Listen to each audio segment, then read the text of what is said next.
ఈరోజు దేవుడు మనందరి గుండెల్లో ధైర్యాన్ని నింపుతూ మనకి ఈ వాగ్దానాన్ని చేస్తా ఉన్నారు. కీర్తన గ్రంథము 91వ అధ్యాయము 6వ వచనం నుంచి యేసయ్య అంటా ఉన్నారు, ఇదిగో చీకటిలో సంచరించు తెగులుకైనను మధ్యాహ్న కాలములో పాడు చేయు రోగమునకైనను నీవు భయపడకుందువని దేవుడు ఈరోజు మనందరితో మాట్లాడుతూ ఉన్నారు.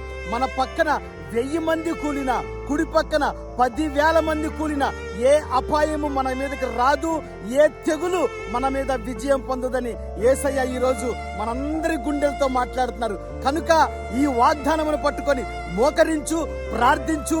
దేవుడు తన దర్శన రూపంలో నిన్ను దీవించి ఆశీర్వదిస్తాడు. అట్రీతిగా దేవుడు మీ కుటుంబాలకి, మీ పరిచర్యకి, మీ వ్యాపారమునికి, మీ ఉద్యోగానికి తోడై ఉండి దీవించి ఆశీర్వదించును గాక. ఆమేన్. God bless you all.